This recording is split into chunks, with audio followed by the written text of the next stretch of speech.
Welcome to Let's Talk, where Spokane Talks hosts seek out and discuss the latest on a variety of interesting topics to Spokane and North Idaho. Here's today's host, Mike Fitzsimmons. Welcome to this edition of Let's Talk. I'm Mike Fitzsimmons, and as you know, the election in Spokane is coming up just around the corner. And today we're talking with one of the candidates for mayor of the city of Spokane, a former colleague of mine, Nadine Woodward. Hello, Nadine. Hi, Mike. Welcome. Nice to see you. Thank you. Good to see you. Let's talk a little bit about the uniqueness of what you bring to the City Hall. All right, we've had a number of candidates from all walks of life, but seldom have we had a candidate from the broadcasting industry, particularly broadcast journalism. It's happened before, but only once. And you have a many years in Spokane as an observer of all things. Sure. Political and otherwise, Yeah. right? That gives you certainly a unique perspective. But what do you cite as the specific value of that as you seek the office of mayor? Well, being a broadcast journalist in Spokane, Mike, for 28 years, certainly has given me a great knowledge about our city and the issues that are important to the city and to the people, residents of our city. But particularly being immersed in Spokane issues as a news anchor for 28 years and in a position of public trust, I think is extremely important in this race. I believe this race for Spokane mayor is about trust, who voters trust to be their next leader. And when I'm out in the community, I'm out in the community every single day talking to people on the street, the business owners.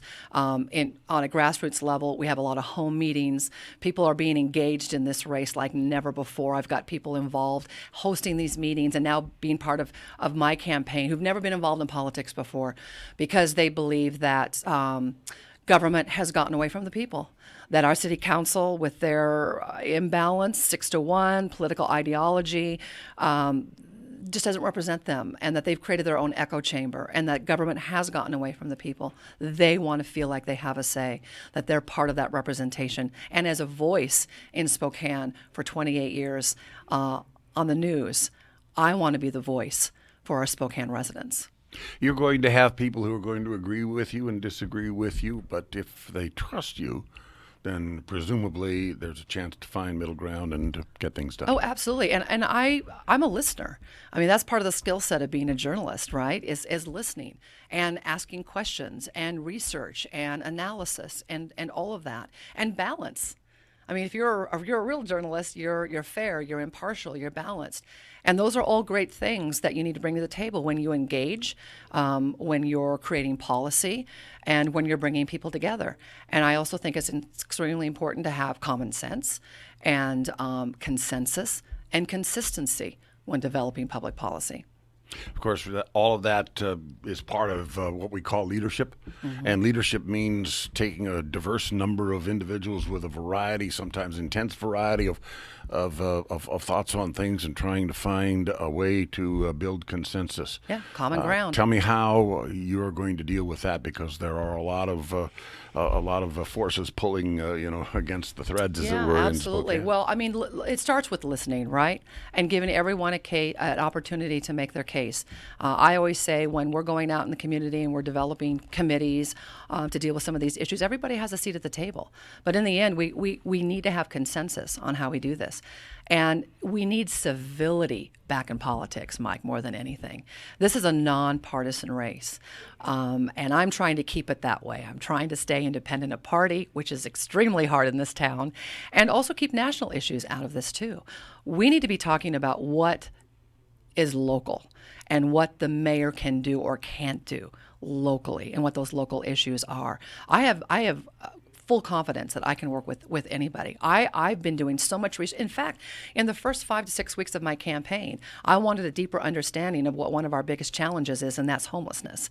And everyone said, well, you're a news anchor. You were supposed to already know all of that. Not at the boots on the ground, people who work in this issue 24/7, 365. So I reached out to numerous more than 24, more than 24 stakeholders in all of this: the nonprofits, the law enforcement, the businesses, the mental health service providers, the drug counselors, people in the shelters, and the homeless on the street, to get a better understanding. That's leadership. going out to all those diverse groups and getting a better understanding so that you can make, you have to be able to identify the problem and before you can start, managing it. And that would be the approach, I presume, on virtually any kind of an issue, Absolutely. regardless of the subject matter. So that brings me to a broader point. Like, I want to revisit homelessness in a moment here, Okay. but brings me to a broader point. What are the fundamental purposes of municipal government, and have we strayed off Yeah. the rails with respect to what government should do, with respect to what citizens can reasonably expect that government can do or will do? Absolutely. Where are we with respect Those to that? things need to stay local. So we're talking public safety. We're talking infrastructure, streets, supporting our business community, economic development, not some of these other areas that our city council has gotten involved in, national issues. Supporting laws that keep our communities safe, encouraging our police officers to do their job on the street, directing them to enforce our laws. Those are all things at a local level. That is the fundamental responsibility of government. And we've got overreach on our city council, getting involved in climate change and some of these other issues regarding searches at the intermodal station with Border Patrol or ICE or the 100% renewable energy ordinance that by 2030 we're going to be 100% sustainable. I mean, get back to what we can do locally and what affect our local residents and taxpayers. That energy ordinance, by the way, is absolutely unrealistic. I believe completely unattainable and would add so much to the cost of energy for the average person. How is the single mom in Hilliard, who's barely making ends meet, going to be able to afford hundreds of dollars more on her energy bill to be 100% sustainable? Or elderly people like my parents who are on a fixed income, are they going to have to choose between heating their home and paying their prescriptions? I mean, these kinds of measures have to be reasonable. We're getting way out there with what our city council is the doing. reasonable role of city government in these issues, because they cannot solve soup to nuts, stem to stern, the whole issue. Right, There's only right. some things they can do, and the rest of it really depends upon other folks they have no control over. And it's not just in that. There's a number of issues that have come before the city council that really one would look and say, is this really a fundamental city function we're talking about here? Right, exactly. No, I mean, we have to stay on course with what affects our residents, with what affects our taxpayers. And I don't believe the city council has been on course for that. And it's really unfortunate, Mike. So then, you have, if you become the mayor of the city of Spokane, a situation where there's going to be an almost de facto power struggle. It seems as though that may be the case, depending upon, of course, the complex of the city council after this election you're turn. right. But realistically, we've seen this, and this has been an ongoing theme, as you know. We have a council manager form of government that gave way to a strong mayor form of government, and the definition of the powers and specific parameters of those powers for the mayor and the city council are still part of that battle. Well, and there's been a battle Yes, like for- this for years. Yeah, there really has. Not so much, when we had balance on the city council back in the day when Steve Salvatore and Mike Allen were on it, and there was more of a balance. There was you couldn't override a veto. We need to get back to that. We absolutely have to have balance on our city council for great debate over issues, more thought, more consensus building. That's what leads to better policy. And I really, when I'm out in the community, what I stress more than anything, outside of the mayor's race, which is extremely important in this election, we need new faces on our city council.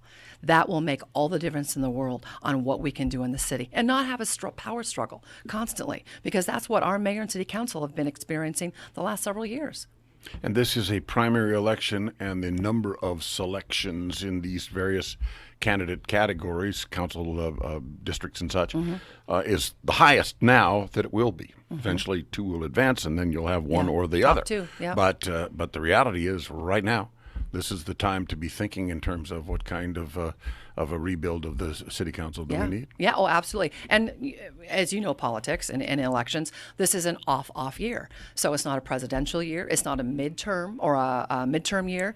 That means voter turnout tends to be even lower. And the primary is extremely expensive, or extremely important. And we need to do a push to get people to vote in this election. And typically the people who vote in an off year are your older demographic. demographics. Those are the loyal voters. But we need to encourage more and more people to get out and vote. I mean, this is extremely important. Let's talk about some of the specific issues that have surfaced. You mentioned homeless. Let's go there. Okay. There's this homeless issue has been around for a long, long time, Yeah. and it has intensified and detensified depending upon a variety of things. Sometimes things that are done here locally, and sometimes things that have nothing whatever to be done locally. We know that the homelessness issue is a chronic issue nationwide. Yeah. Large and small communities are dealing with this situation. Some with some success, most without success. Right. And so the question then becomes, all right, what, keeping with the theme that I established about what are, our actual city functions with respect to this, what can a city like Spokane actually do to deal with this situation, and what really is just pie in the sky and we ought not to be paying attention? Well, I tell you what, like I said in the first part of my campaign, I reached out to get a fuller understanding of what we're just dealing with. You have to define it before you can begin to do something about it. I've come to the conclusion we are not going to solve homelessness. We have to do a better job of managing it. We've always had it. It's gotten bigger in our area, and especially in Spokane, I think, because we have programs that enable. And people come here for programs that allow them to live a lifestyle, a transient lifestyle, and in their addiction. We call it homelessness, Mike, but what I believe it is a mental illness and an addiction issue. That has been proven on a nationwide basis to be the fundamentals of this so-called homelessness. Yeah, there are a lot of people who won't. But what who you're won't saying admit is that the city of Spokane has exacerbated its own problem with its own policies. What do you do to change that, to get that under control? Well, I would like to do a line item analysis of what the budget is and how much we are spending on programs that service the homeless. I want to prioritize those to programs that have accountability, that offer a long-term solution out of homelessness or a path off the street, not just enable. We have to get to the point where we're not just warehousing people and handing out sandwiches. And that's what a lot of our programs are doing right now, making it easy to just live in their addiction. And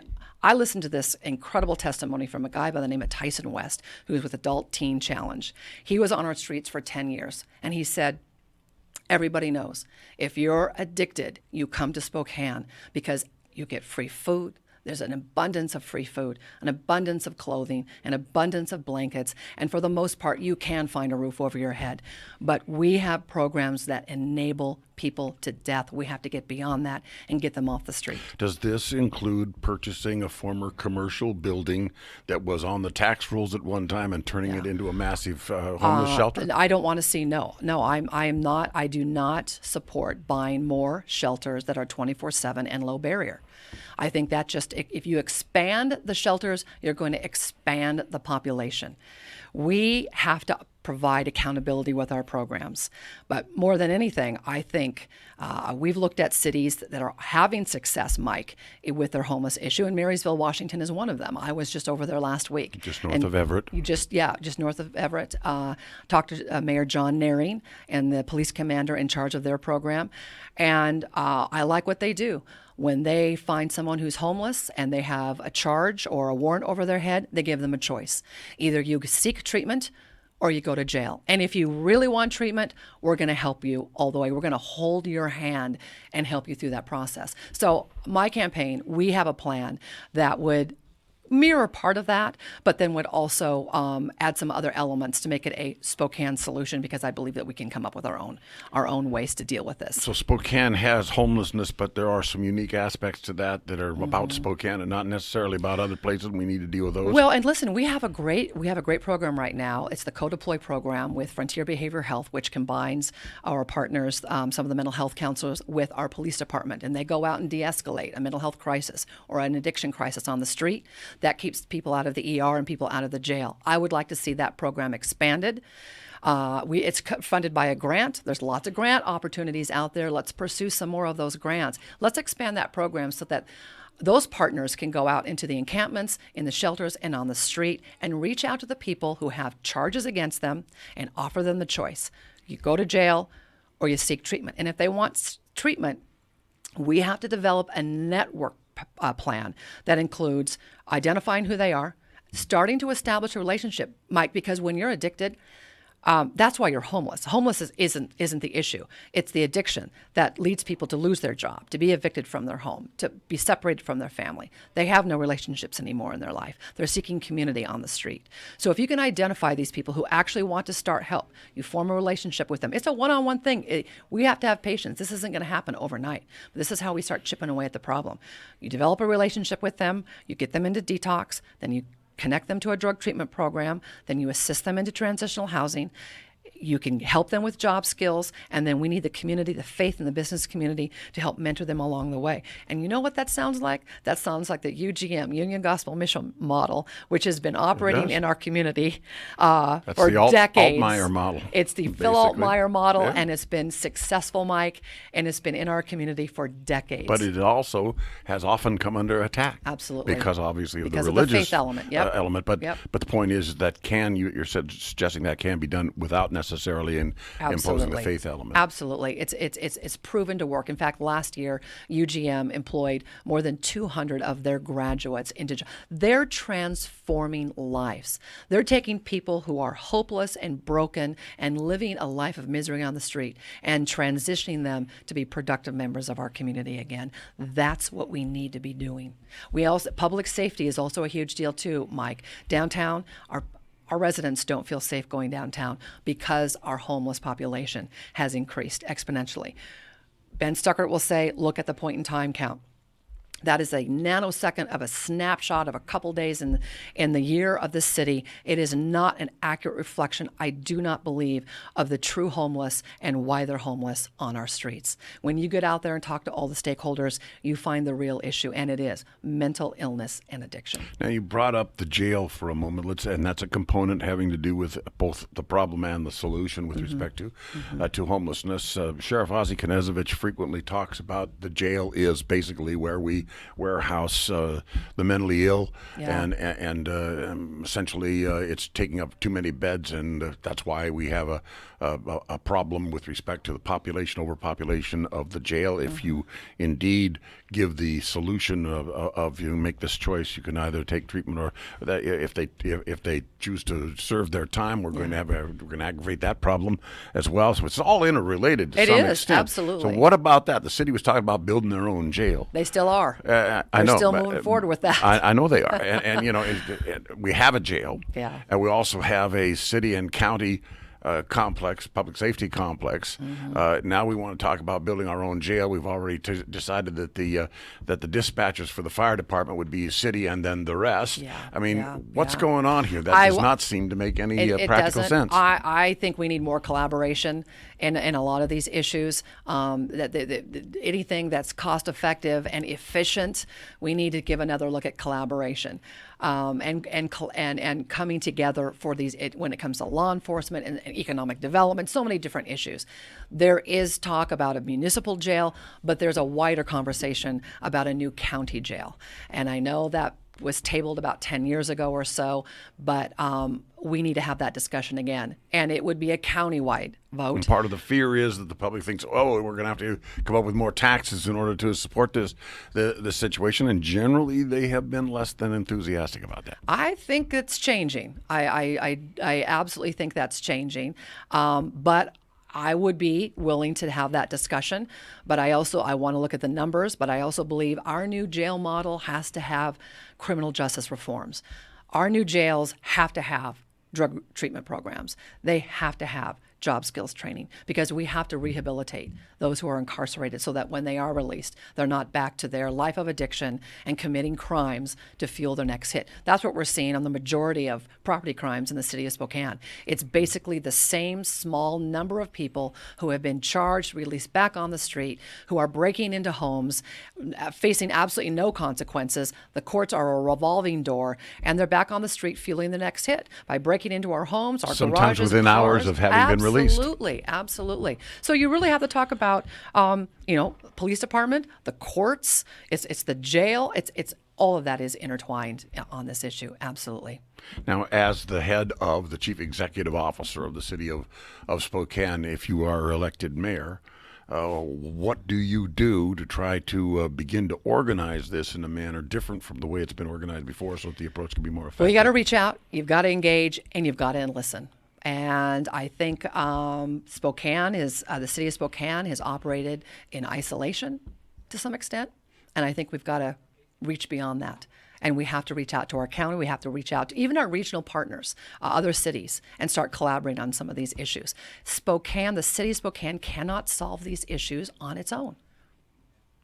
We have every year sent a delegation to the Washington State Legislature to give them our list of things that we think we need and all that sort of thing, and they send that delegation back, pat them on the head, and then just ignore it. All right. The reality of it is this is the second largest city in the state of Washington, the second largest municipal population in the state of Washington. And it seems as though there's been historically a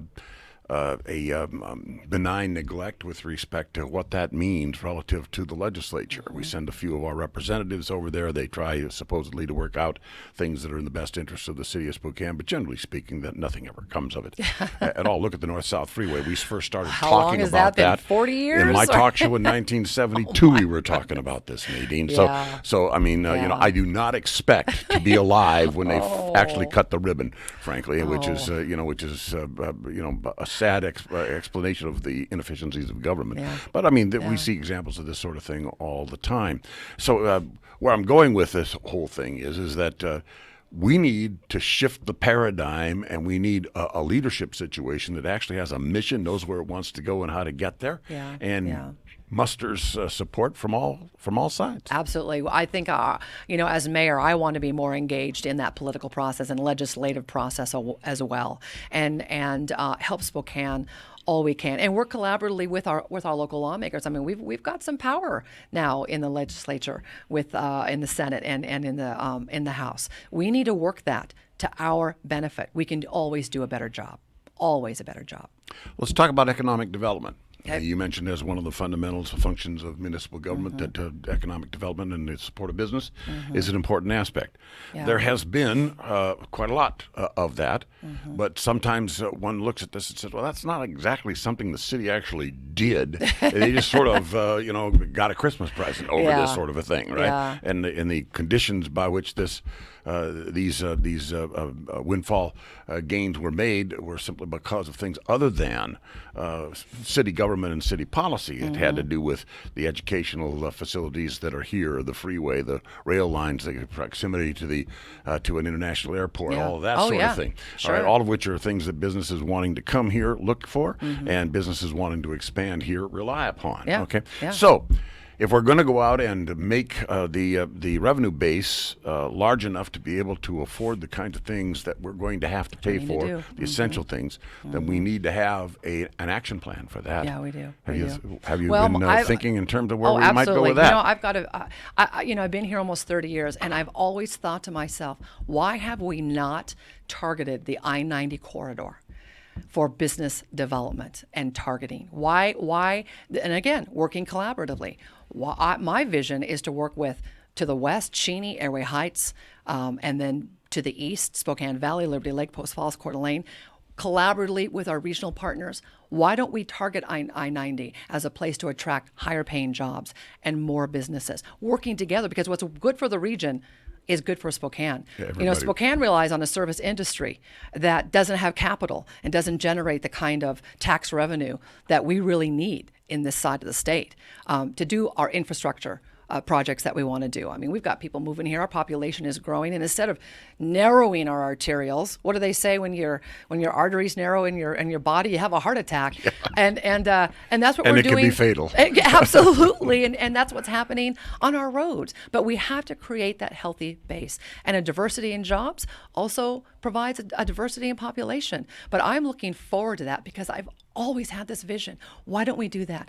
We have great colleges. We have a skill set of great young people who are leaving our area for opportunities. Both of my children are in Seattle, and I don't want our young people to have to make a choice of staying in the city they love or leaving for an opportunity elsewhere. Hey, if they want to go experience the big city, more power to them. But when they realize they'll never be able to afford a home in Seattle, and they can't keep up with the Joneses, and they can't have the quality of life that they want, and they want to move back here, I want to provide those opportunities. So that is how I want to be able to increase our tax base, make it healthy, Let's fill those potholes. Let's redevelop those arterials and make it easier for people to get around town. All right, we're nearly out of time. Oh, so that's I want gone to by ask. I know fast. things went by fairly quickly. We covered a lot of ground. Why Nadine Woodward? You knock on my door, I'm a voter, and you say I want your vote for the mayor's office, and my answer to you is okay. Why? Well, again, trust is the issue. I come from a place of trust, but more than anything, Mike, this election will define what Spokane is, who we are, for at least a generation. And do we want to preserve what is great about Spokane? And that is that we're hardworking, that we're tenacious, that we come up with solutions to our own problems? Or are we going to be like Little Seattle? Is that what people want? I don't think that's what people want. They want the best bang for their buck when it comes to their taxes. They want to live in a clean and safe city. They want to be proud of what we are and who we are. And we have a great city. People come here because of what we have. Let's protect and preserve what we have, Mike. And that's what I will do as mayor. She is Nadine Woodward, and she is running for mayor of the city of Spokane. That's our Let's Talk segment for this time. I'm Mike Fitzsimmons. Thank you for tuning in. Let's Talk is produced in Spokane, Washington by Spokane Talks Media, which is solely responsible for its content. Ask a question, recommend a guest, and hear this program again online anytime at SpokaneTalksMedia.com. We wish you a great day